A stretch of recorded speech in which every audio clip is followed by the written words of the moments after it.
네, 우리 하나님 말씀 보겠습니다. 창세기 25장 말씀입니다. 창세기 25장 19절부터 26절까지의 말씀입니다.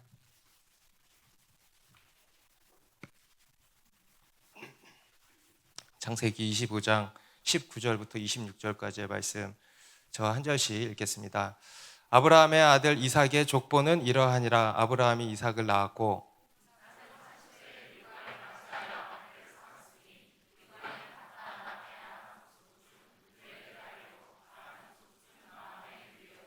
이삭이 그의 아내가 임신하지 못함으로 그를 위하여 여호와께 간구하며 여호와께서 그의 간구를 들으셨으므로 그의 아내 리브가가 임신하였더니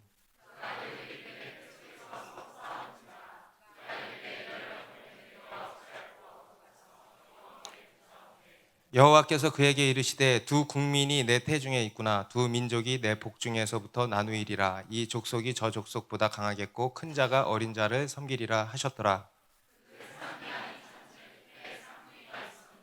먼저 나온 자는 붉고 전신이 털옷 같아서 이름을 에서라 하였고 그에 나온 아우는 손으로 에서의 발꿈치를 잡았으므로 그 이름을 야곱이라 하였으며 리브가가 그들을 낳을 때에 이삭이 60세였더라. 아멘. 네, 우리 사순절이라는 기간이 벌써 16일 차까지 왔습니다. 아직 24일이 남았어요. 24일이. 네, 할렐루야. 네, 정말 이 40일이라는 숫자가 정말 사람을 잡는 숫자구나. 우리가 과거에 늘 한 달씩 30일씩 뭘 하다가 40일을 해보니까 야, 이게 30일이랑 40일이랑 괜히 40일이 아니구나. 예, 사람을 뭐 이렇게 표현이 그렇지만 좋게 표현하면 유기죽구 영이 사는 시간이구나. 예, 여러분 그런 은혜가 있을 줄로 믿습니다. 우리 그리스도인의 신앙과 삶에 있어서 이 기도라고 하는 것은 너무너무 중요한, 빼놓을 수 없는 너무너무 중요한 핵심 요소라고 할 수 있겠습니다. 우리가 신앙생활을 하면 할수록 깨닫게 되는 것이 뭐냐면요, 기도가 정말 중요하다는 것을 깨닫게 되는 것 같아요. 기도의 그 의미가 더 깊어지고 더 넓어진다고 해야 될까요? 우리 신앙 초창기에는 기도라고 하면 우리가 무언가를 얻기 위해서 해야 하는 그런 행위 정도로 생각을 하지 않습니까? 그런데 신앙생활을 하면 할수록 이 기도가 단순히 내가 원하는 것을 이루기 위한 도구가 아니고 이 하나님과의 관계의 핵심이 된다라는 생각이 든다는 것입니다. 우리 예수님께서도 성전을 향해서 이런 말씀을 하셨죠. 내 집은 기도하는 집이다, 이렇게 말씀하셨잖아요. 우리가 신앙생활이 처음 이렇게 시작되는 사람들은요, 좀 왜 그렇게 표현을 하셨을까? 내 집은 예배하는 집이다, 내 집은 찬양하는 집이다, 내 집은 선교하는 집이다, 뭐 봉사하는 집이다, 이렇게 표현할 수도 있을 것인데 왜 굳이 기도하는 집이다라고 이렇게 말씀을 하실까 싶은 생각이 드는데, 이 신앙생활을 이렇게 하면 할수록 정말 그렇다, 그게 옳다라는 탐복이 나오게 된다는 겁니다. 우리 사무엘 선지자도요, 그의 노년의 사역을 은퇴하면서 그런 약속을 했죠. 내가 기도하기를 쉬는 죄를 범하지 않겠다 그랬어요. 그것도 우리가 신앙 초창기에는 그게 그렇게 죄인가?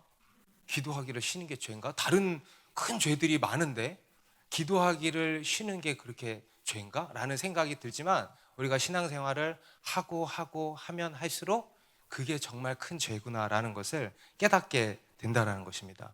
여러분, 우리 그리스도인에게 있어서요, 가장 큰 죄, 가장 근본적인 죄 뭘까요? 기도하기를 쉬는 죄. 여러분, 이게 동의가 되십니까? 여러분, 동의가 되시면 어느 정도 영적 생활을 하신 거예요. 그런데 아직 동의가 안 된다? 그러면 더 하셔야 돼. 그러면 나중에 정말 그렇다라는 깨달음이 생기게 되실 것입니다. 이 기도는요, 하나님과의 관계의 핵심 요체라고 할 수 있다는 것입니다. 우리가 오늘 읽은 본문도 그것을 보여주고 있습니다. 오늘 본문은 앞에 이 아브라함의 이야기에 이어서 이제 이삭의 이야기로 이렇게 접어드는 본문입니다. 앞에 아브라함의 이야기는 어떤 이야기였습니까?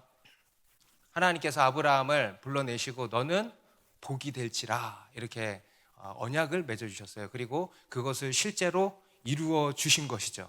그래서 아브라함으로 하여금 진짜 복이 되게 하시는 이야기, 아브라함으로 하여금 진정한 복이 되게 하시는 이야기가 바로 이 아브라함의 이야기였습니다. 우리는 이 이야기를 통해서 무엇보다 진정한 복이란 무엇인가에 대해서 이제 배우게 되었습니다. 여러분, 진정한 복이 무엇입니까? 네, 하나님이 복이죠. 우리 지난 시간에도 진정한 복이란 하나님과의 관계다. 하나님과의 특별한 관계.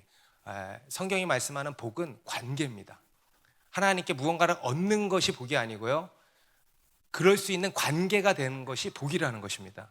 하나님과의 특별한 관계, 하나님과 동행하는 복, 이것이 하나님께서 아브라함에게 주신 복이었죠. 그리고 그 복을 누구에게도 물려준 것입니까? 이 이삭에게도 이제 물려주게 된 것입니다. 우리 앞에 11절 말씀 다시 보면, 다시 한번 같이 읽습니다. 시작. 아브라함이 죽은 후에 하나님이 그의 아들 이삭에게 복을 주셨고 이삭은 브엘라 헤로이 근처에 거주하였더라.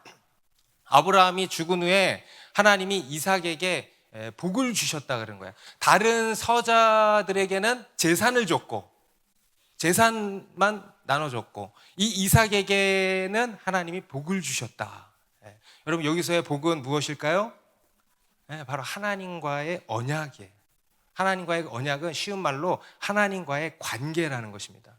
아브라함과 함께 하셨던 이 아브라함의 하나님이 이제 누구의 하나님이 되신다?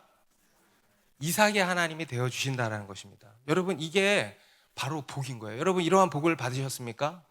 이 하나님이, 아브라함의 하나님, 이삭의 하나님이 나의 하나님이 되십니까? 여러분, 이게 바로 복이라는 거예요. 복이란 뭐냐? 하나님이 나의 하나님이 되어주시는 거. 여러분, 하나님이 오늘 이 이삭에게 그러한 복을 이제 주셨다라는 것입니다. 그리고 오늘 본문은 그것이 구체적으로 어떤 것인지에 대해서 이제 보여주고 있는 것입니다. 여러분, 하나님이 이삭에게 복을 주셨다라고 하면요, 우리가 본능적으로 기대하게 되는 게 뭡니까? 이삭의 인생이 잘 되는 거, 만사 형통했을 것을 기대를 합니다. 사업을 해도 잘 되고, 취업도 잘 되고, 자녀도 순풍순풍 잘 낳고, 그리고 또 그 자녀들도 잘 되고, 그리고 병 안 걸리고 오래오래 건강하게 살고, 아무런 삶에 아무런 문제 없이 탄탄대로가 펼쳐질 것이라고 기대를 하게 됩니다. 그런데 오늘 이 본문을 보면은요, 결코 그렇지 않았다. 이 이삭의 인생에도요, 끊임없이 문제가 찾아오게 되었다라는 겁니다. 우리 21절 말씀 상반절만 다시 봅니다. 이삭이 그의 아내가 임신하지 못함으로 그를 위하여 여호와께 간구했다.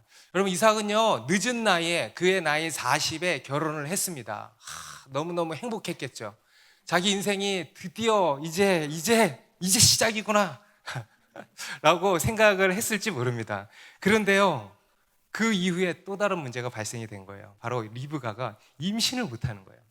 오늘날과 달리 그 당시에 아이를 갖지 못하는 것은요, 굉장히 큰일입니다. 그 당시에 있어서 정말 중요한 일 중에 하나가 뭐냐면 아이를 낳는 일이었거든요. 그러니 아이를 갖지 못한다라는 것이 얼마나 큰일이겠습니까? 이 불임의 고통만큼 큰 고통이 그 당시에 없었던 것입니다. 우리 앞에 아브라함과 사라도 그러한 고통을 겪지 않았습니까? 그런데 이 이삭과 리브가도요, 그러한 고통을 겪어야 했던 것입니다. 결혼한 지 1년이 되고 2년이 되고 3년째는 생기겠지 했는데 5년이 돼도 10년이 돼도, 심지어는 뒤에 가면은 이삭이 애들을 낳은 게 60이라 그랬어요. 자기 나이 20년이 지난 거예요.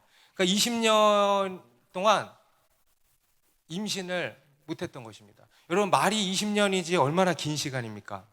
그의 나이 60이 된 거예요. 60이. 앞에서 분명 하나님께서 이삭에게 복을 주셨다고 그랬거든요. 그리고 그 복의 핵심은 뭐냐면 자손의 번성이에요. 큰 민족을 이루게 될 것이다 라는 것이 핵심이었습니다. 그런데요, 큰 민족은커녕 한 아이도 생기지를 않는 것입니다. 너무도 치명적인 문제죠. 주변의 다른 사람들은요, 금방금방 애가 들어서는 거예요. 여기서도 임신, 저기서도 임신, 막 임신 소식이, 우리 교회도 그렇죠. 임신 소식이 끊이지를 않는 거예요. 그런데 정작 임신해야 할 리브가는 한 아이도 생기질 않았다라는 겁니다.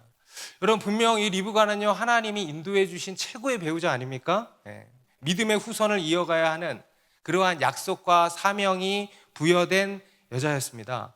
그런데 그런 여자가 불임이었던 거예요. 너무도 치명적인 문제를 안고 있었던 거죠.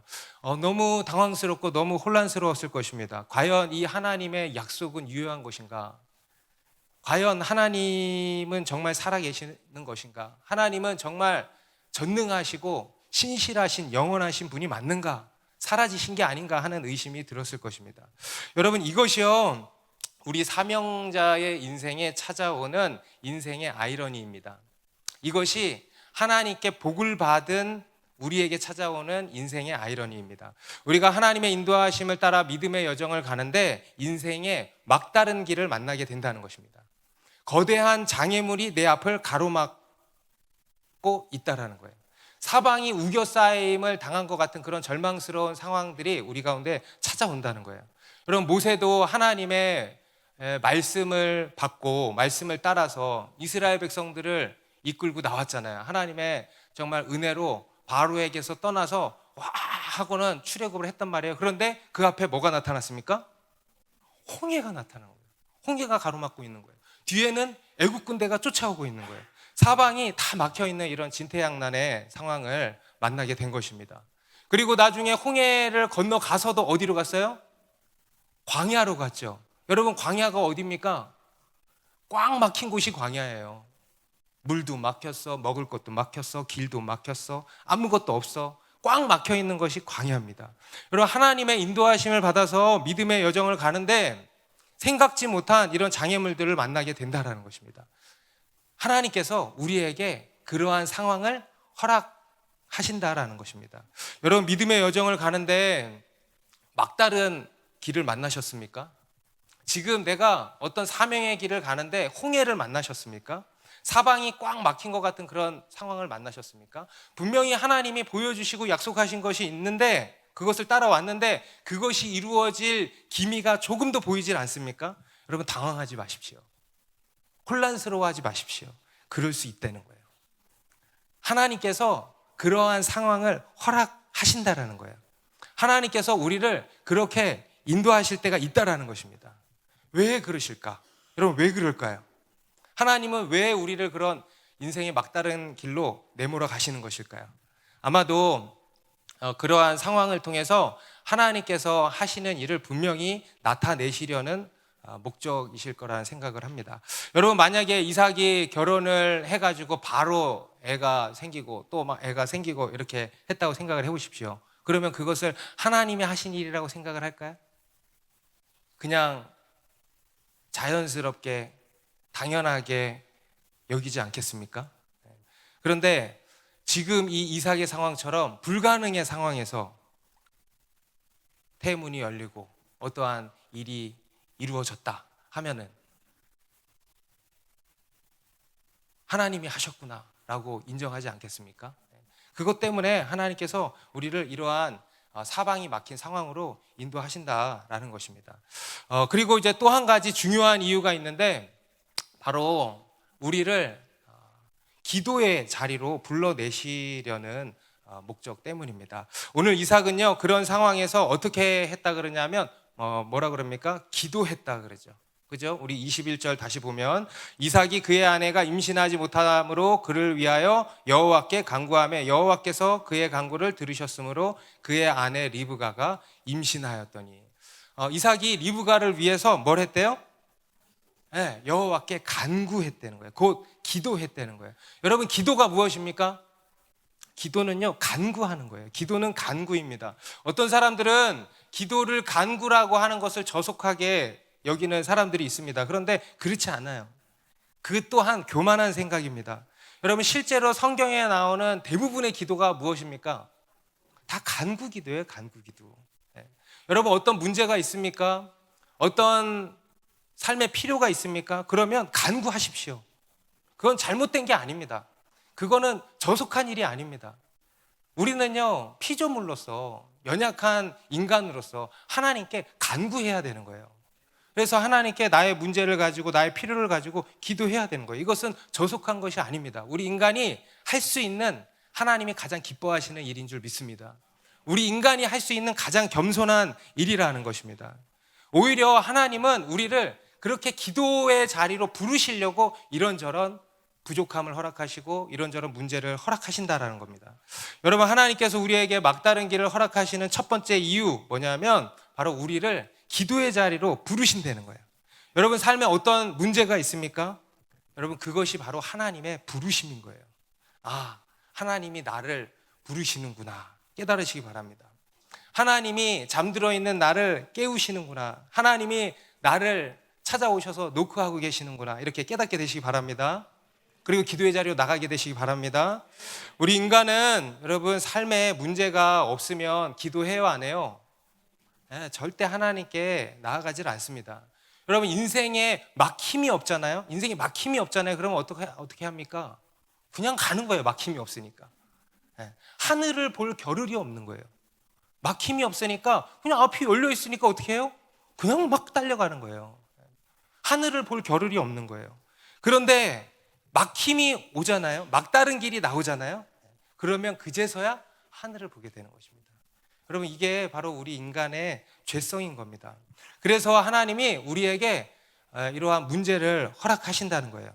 우리에게 고난을 허락하시는 이유가 거기 있습니다. 이 문제를 통해서 하늘을 보게 하시는 거예요. 하나님 앞에 나오도록 우리를 부르시는 것입니다.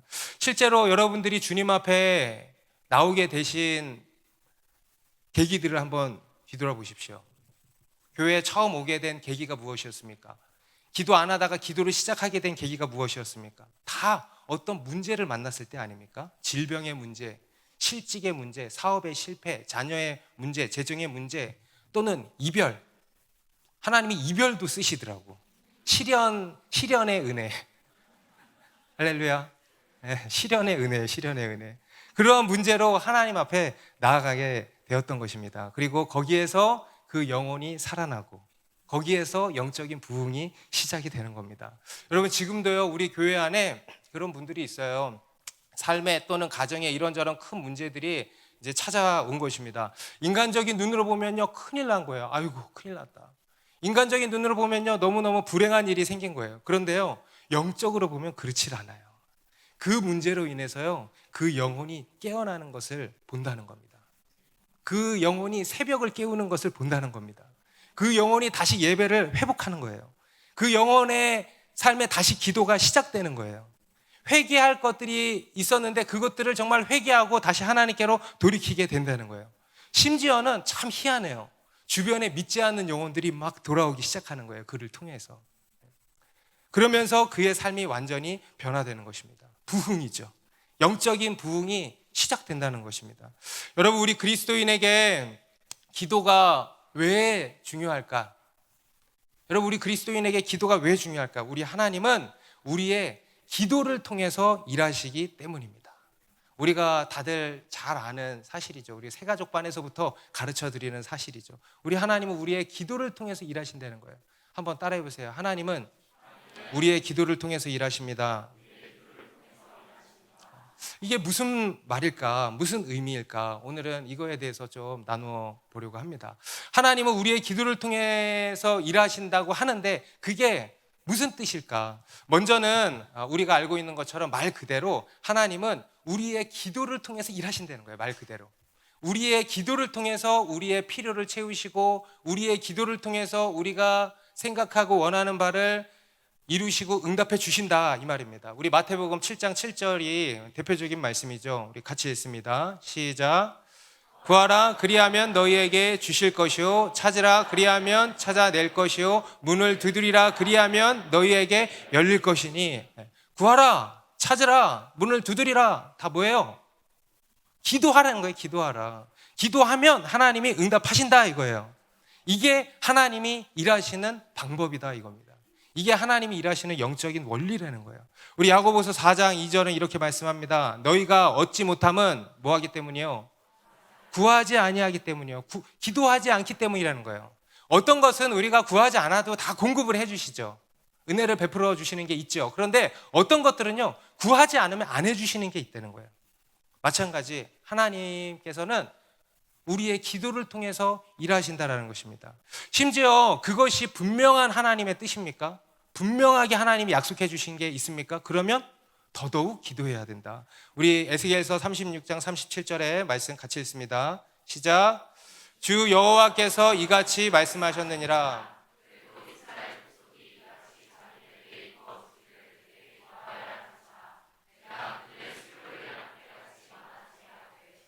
하나님께서 이스라엘을 향해서 어떤 분명한 뜻을 갖고 계시다는 거예요. 그리고 그것을 선지자를 통해서 말씀하신 거예요.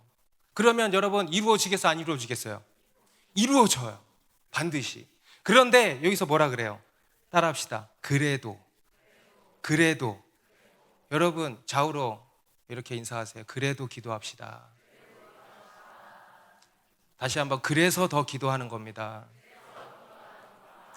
여러분 하나님이 어떤 분명한 약속을 주셨습니까?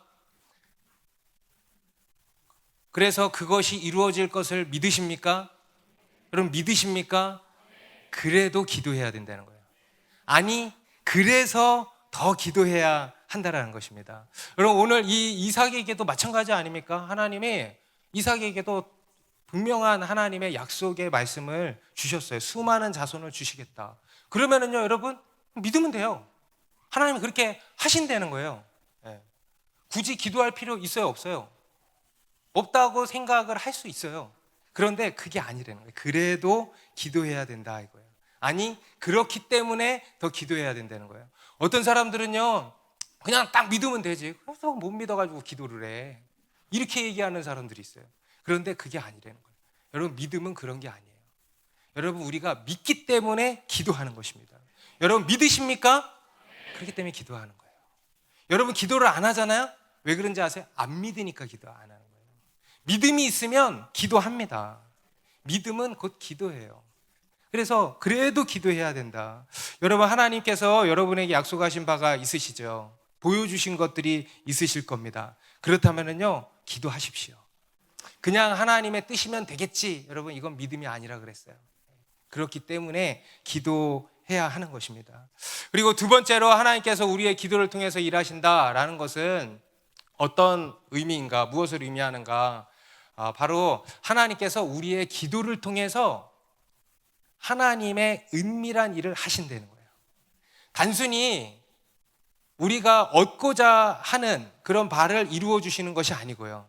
우리는 그것 때문에 사실 이제 기도의 자리로 나오게 된 거죠. 표면적인 문제. 그래서 그것이 해결되기를 바라는 마음에 나와서 기도를 하는 거 아니겠습니까? 그런데 단순히 그것을 이루어 주시는 것이 아니고요. 그 문제 이면에 담겨 있는 우리가 알지 못하는 하나님의 크고 은밀한 일이 있다는 거예요.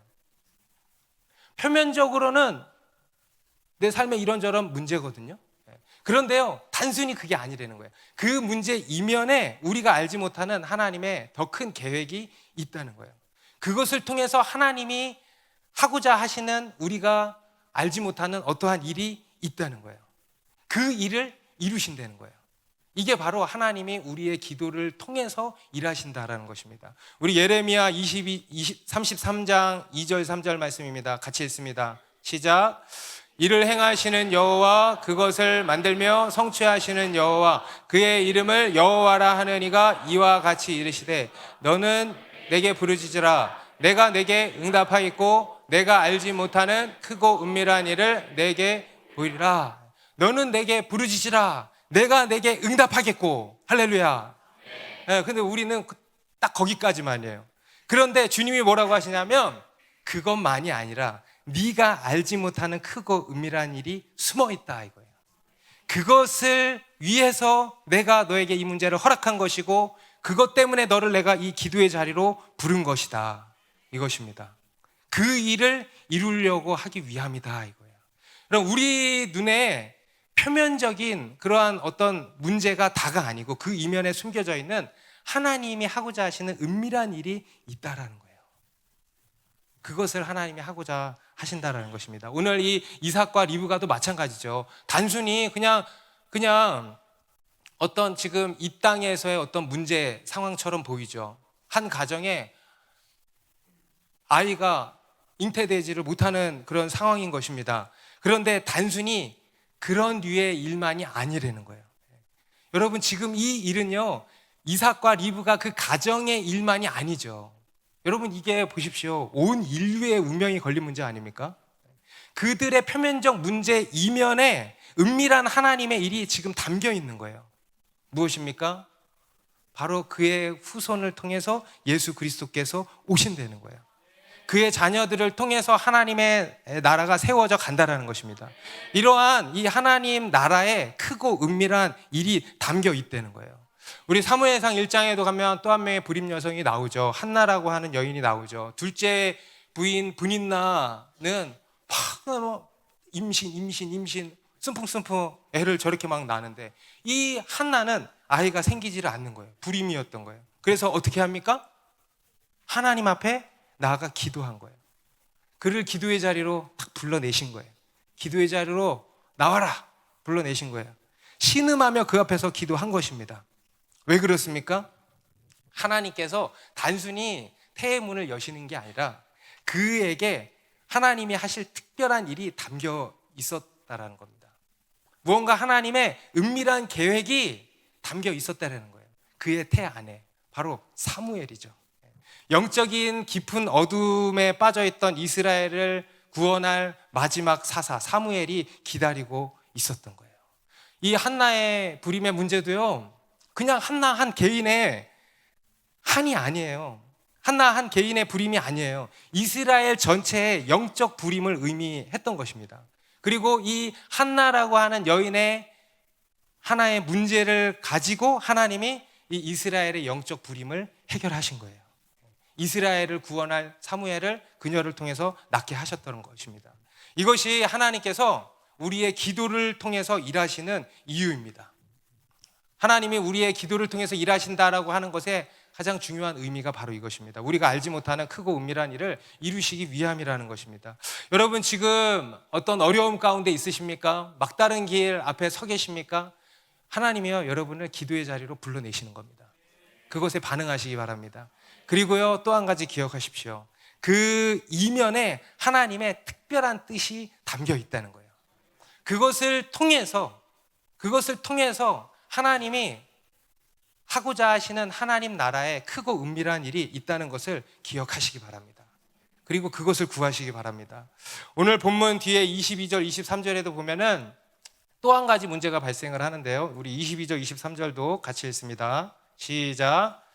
그 아들들이 그의 태 속에서 서로 싸우는지라 그가 이르되 이럴 경우에는 내가 어찌할꼬 하고 가서 여호와께 묻자온대 여호와께서 그에게 이르시되 두 국민이 내 태중에 있구나 두 민족이 내 복중에서부터 나누이리라 이 족속이 저 족속보다 강하겠고 큰 자가 어린 자를 섬기리라 하셨더라. 이삭과 리브가도요 자기의 자신들의 그 문제 앞에서 기도했습니다. 특별히 누가 기도했다고 나오죠? 앞에 리브가가 기도했나요? 이삭이 기도했나요? 이삭이 리브가를 위해서 중보기도 했다는 거예요. 예. 아내가 아니고 남편이 기도했다는 거예요. 여러분, 누가 더 기도해야 될까요? 근데 실제로 누가 더 기도합니까? 아내들이 더 기도해요. 엄마들이 더 기도하죠. 그런데요, 오늘은 누가 기도했대요? 남편들이 기도했대요. 남편님들 기도하시기 바랍니다. 여러분들은 특별한 사람들입니다. 하나님이 특별한 권위를 주신 사람들입니다. 그래서 여러분들의 기도는 특별합니다. 자매님들의 기도도 특별합니다. 형제님들의 기도는 더 특별합니다. 우리 남편님들 기도하시기 바랍니다. 네. 그래서 하나님이 그 이삭의 기도를 들으시고 리브가의 태를 열어주셨다는 거예요. 그런데 놀랍게도 태를 한 개만 여신 게 아니고 두 개를 여신 거예요. 할렐루야. 네. 쌍태가 열린 겁니다. 너무도 기뻤겠죠? 네. 그런데 이 기쁨도 잠시 또 문제가 찾아왔다는 거예요. 네. 인생은 문제의 연속이다 그랬죠. 그죠? 이삭의 인생도 마찬가지였습니다. 결혼이 해결되고 나니까 불임의 문제가 찾아오고 불임이 해결되고 나니까 또 무슨 문제가 찾아오냐? 자녀들의 문제가 찾아온 거예요. 태중에서부터 이것들이 싸우기 시작하는 거예요. 태중에서부터. 네. 실제로 뭐 어떤 현상이 나타났던 것인지는 잘 모르겠습니다. 그런데요, 분명한 것은 상당한 육체적인 고통이 있었을 거고요. 또 뱃속에서 막 둘이 낑겨 있는 것만으로도 힘든데, 예. 뱃속에서 막 우당탕 하니까 육체적으로 여러 힘든 부분들이 있었겠죠. 그리고 육체적으로만이 아니라 마음이 계속 근심이 되었던 거예요. 심리적으로도 어떤 그런 불편한 마음이 있었던 것입니다. 그러니까 이제 어떻게 하겠습니까? 또 기도해야죠. 그래서 이번에는 리브가가 하나님께 나아가 기도를 한 것입니다. 그런데 이 리브가가 어떻게 기도했다고 나오냐면 이렇게 기도했다는 거예요. 이럴 경우에는 내가 어찌할꼬. 한번 따라해 보시겠어요? 이럴 경우에는 내가 어찌할꼬 하면서 하나님께 물었다는 거예요. 여러분, 우리는 어떤 상황에서, 어떤 문제 상황에서 늘 어떻게 기도합니까? 해결해 달라고 기도하죠. 주님, 이것 좀 해결해 주세요. 주님, 저 이번 달에 그거 내야 되는 것 좀 해결해 주세요. 주님, 저 이것 좀 채워주세요. 이렇게 기도를 하지 않습니까? 그런데 리브가는요, 그렇게 기도하지 않고 하나님께 물었다는 거예요. 이 일에 대한 하나님의 뜻을 물은 것입니다. 여러분, 기도는 간구하는 것입니다. 기도는 간구하는 것입니다. 하나님께 간구하십시오. 그런데 간구만이 기도가 아니라는 거예요. 기도는요, 간구를 넘어 주님의 뜻을 묻는 거예요. 우리는요, 간구해야 됩니다. 그런데 간구만 하는 거 아니에요. 우리는 하나님께 물어야 한다는 거예요. 이 일에 대한, 어떤 일에 대한 하나님의 뜻을 물을 수 있어야 된다는 거예요. 이 일에 대해서 어찌 해야 할지, 어떻게 기도해야 할지, 이 일 앞에서 어떻게 내가 해야 할지, 하나님의 뜻이 무엇인지를 물으라는 거예요. 그래서 먼저는 그 문제 상황이요, 영적으로 해석이 되어야 한다는 겁니다. 여러분, 지금 여러분 삶에 여러 문제들이 있죠. 그에 대해서요, 여러분 간구만 하지 마시고 하나님께 들고 나아가서 물으십시오. 여러분, 기도는 간구이면서 동시에 묻는 것입니다. 여러분, 하나님은 간구하는 것을 기뻐하십니다. 그런데 묻는 거는 더 기뻐하시더라고. 이 상황에 담긴 하나님의 뜻이 뭔지, 이것이 지금 영적으로 어떤 상황인지, 어떤 의미인지, 이것을 통해서 하나님이 하고자 하시는 일이 무엇인지, 내가 들어야 할 주님의 메시지, 내가 깨달아야 할 메시지가 무엇인지, 이럴 경우에는 내가 어찌할꼬, 이렇게 물으라는 것입니다. 주님 앞에 나아가서 물으시기 바랍니다. 리브가는 그렇게 하나님께 나아가 물은 것입니다. 그러니까 하나님이 응답을 해주시죠. 두 국민이 네 태중에 있구나. 두 민족이 네 복중에서부터 나누이리라. 이 족속이 저 족속보다 강하겠고 큰 자가 어린 자를 섬기리라. 역시나 이 현상은 단순히 생리적인 현상이 아니었다는 거예요. 어떤 자연 현상이 아니었던 거예요. 어떤 임신한 여인에게 나타나는 그런 증상이 아니었다는 거예요. 이것은 영적인 현상이었다는 것입니다. 물론 여러분, 우리가 그것도 주의해야 됩니다. 매사에 영적으로 해석하는 사람들 있죠. 매사에 영적으로 해석하고 의미를 부여하는 것도 잘못된 거예요. 그거는 그냥 자연현상인 거예요, 그냥. 그래서 이것도 우리가 잘 분별하고 주의를 해야 되겠습니다. 하지만 분명한 것은 우리 삶에 일어나는 일의 많은 경우가요, 영적인 문제와 결부된 경우들이 많다라는 거예요. 영적인 현상일 때가 있다라는 것입니다. 이 리브가의 뱃속에서 일어나는 일도요, 단순히 어떤 생리적인 현상만이 아니고 영적인 현상이었다. 다시 말해서 어떤 예언적인 현상이었다라는 겁니다. 하나님께서 그들에게 주시는 어떤 메시지였다는 거예요. 어떤 사인이었다는 거예요. 그거를 리브가가 감지하고 하나님께 나아가 물은 거죠. 그러니까 하나님이 그 메시지를 주신 거예요. 바로 네 태중의 두 아들이 두 민족을 각각 이루게 될 것이다. 그런데 그 민족이 한 민족이 다른 한 민족보다 강할 것이다. 그런데 큰 자가 어린 자를 섬기게 될 것이다.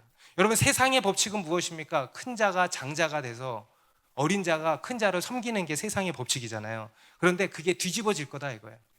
큰 자가 어린 자를 섬기게 될 것이다.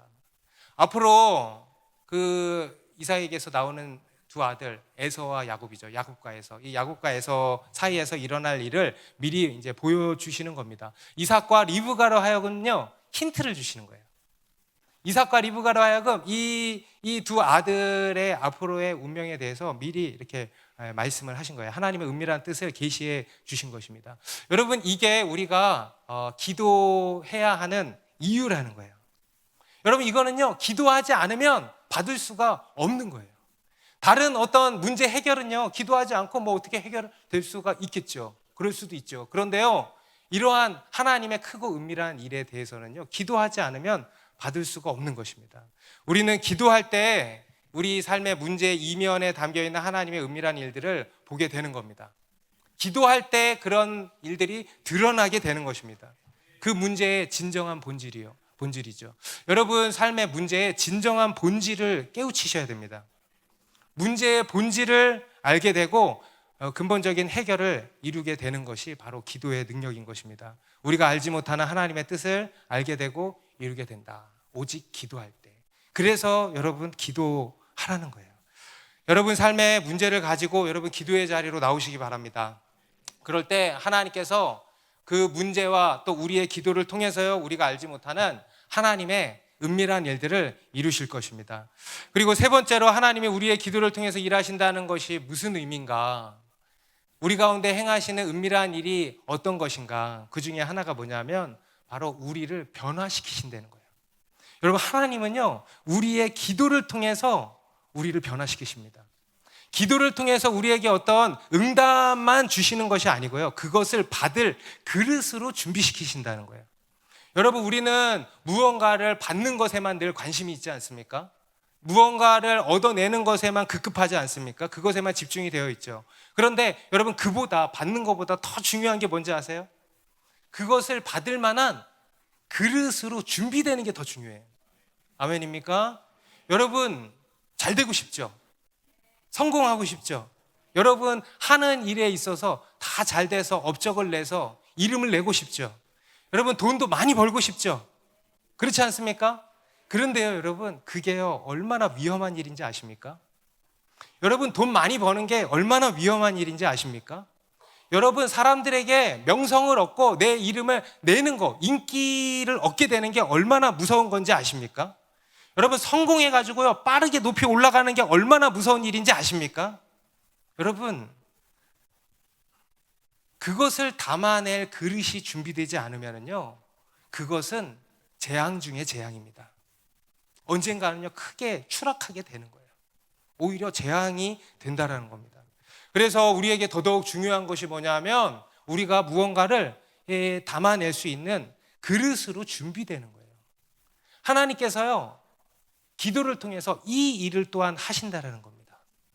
여러분 하나님은 하나님의 일을 하십니다. 하나님의 때에 주십니다. 그럼 우리는요 준비돼야 돼요.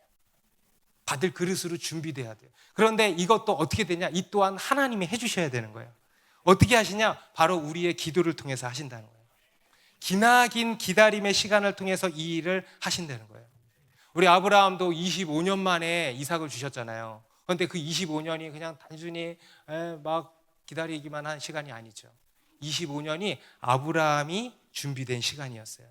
여러분 이삭도 20년 만에 야곱과 에서를 낳았습니다. 그런데 그 20년도 마찬가지예요. 이삭이 믿음의 사람으로 준비되는 시간이었어요.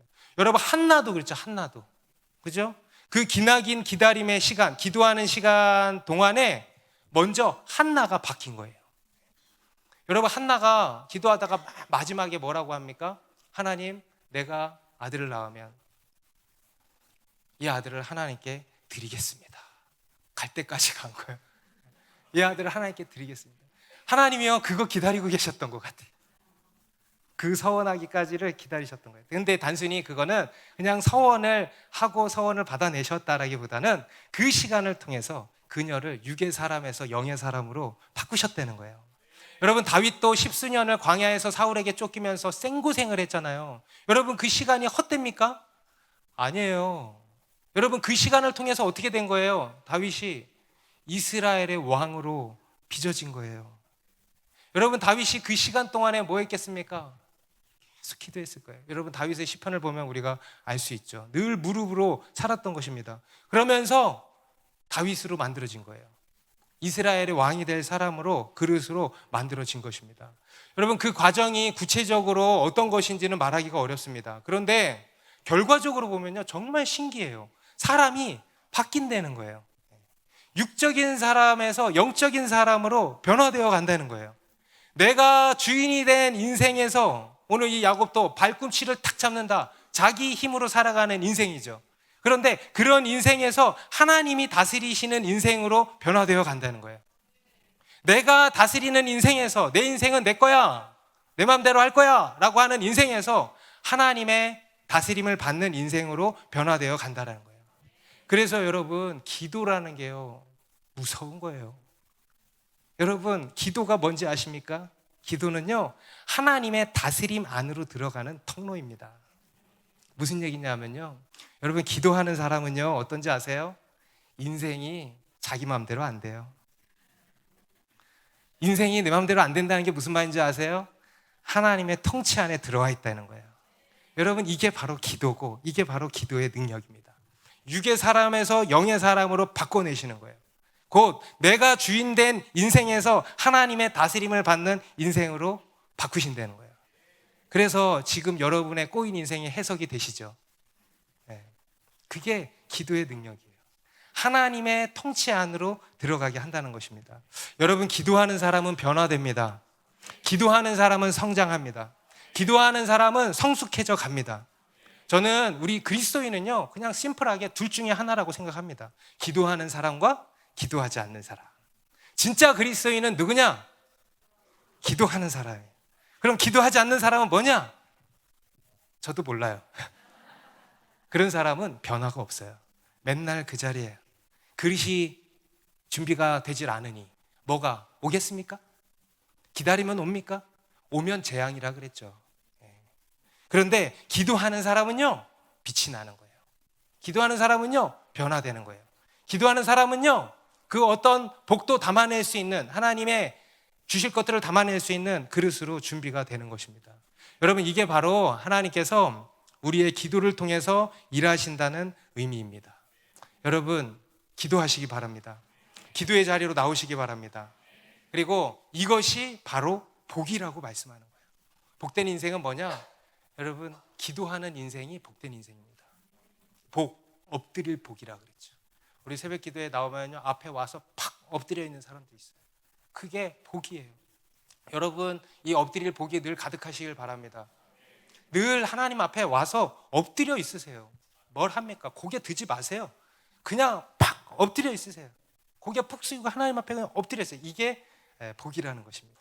기도하는 인생. 종종 사람들이 이런 이야기를 합니다. 다른 사람은 그닥 기도하지 않아도 막 인생이 잘 되는 것 같아요. 그런데 나는 왜 매사에 기도해야만 일이 풀리는 거죠? 나는 왜 어느 것 하나 기도하지 않으면 안 되는 거죠? 부모로부터 물려받은 믿음의 유산이 없는 거예요. 우리 부모님은 기도 안 하고 뭐 하신 거야? 에? 라는 불평이 나옵니까? 그런데 여러분, 그게 바로 복된 거예요. 반대로 하나님 없이 잘 풀립니까? 하나님 없이 기도하지 않아도 일이 술술술 막 풀려나갑니까? 여러분, 그것이 바로 재앙이라는 거예요. 여러분, 이 세상에서 가장 무서운 게 뭐라 그랬습니까? 하나님 없이 잘 되는 거예요. 여러분, 하나님 없이 사업이 잘 되는 것만큼 무서운 게 없어요. 하나님 없이 이 세상에서 잘 나가는 것만큼 무서운 게 없어요. 하나님 없이 내가 이름을 내고 막 올라가는 것만큼 무서운 게 없어요. 여러분, 그게 얼마나 무서운지 아십니까? 여러분, 그게 얼마나 위험한 건지 아십니까? 재앙 중에 재앙이라는 거예요. 그런데 반대로 매사에 기도해야 하는 인생, 기도 없이는 못 사는 인생, 기도하지 않으면 안 되는 인생, 한 걸음도 나아갈 수 없는 인생, 여러분, 이게 바로 복된 인생이라는 것입니다. 왜냐하면 그것을 통해서 하나님을 만나게 되기 때문이에요. 그것을 통해서 우리가 아까 복이라고 정의했던 그 하나님과의 특별한 관계가 바로 거기에서 나오기 때문인 거예요. 우리 앞에서 이삭이 복을 받았다 그랬잖아요. 그 복은 곧 하나님과의 특별한 관계라 그랬잖아요. 그 복이 구현되는 게 오늘 본문의 말씀인 것입니다. 바로 매사에 기도하고 하나님의 특별한 은밀한 일들을 이루시는 것들을 경험하는 인생. 여러분, 이것이 오늘 이삭이 아브라함에게 물려받은 복인 것입니다. 여러분, 인생의 막다른 길 앞에 서 계십니까? 홍해가 지금 내 앞을 가로막고 계십니까? 여러분, 감사하십시오. 하나님이 여러분을 부르시는 겁니다. 어디로 부르십니까? 기도의 자리로 여러분을 부르시는 거예요. 여러분을 진정한 복의 자리로 부르시는 거예요. 그리고 그 시간을 통해서 우리를 먼저 빚으시는 것입니다. 우리가 알지 못하는 크고 은밀한 일을 이루시는 것입니다. 기도하겠습니다.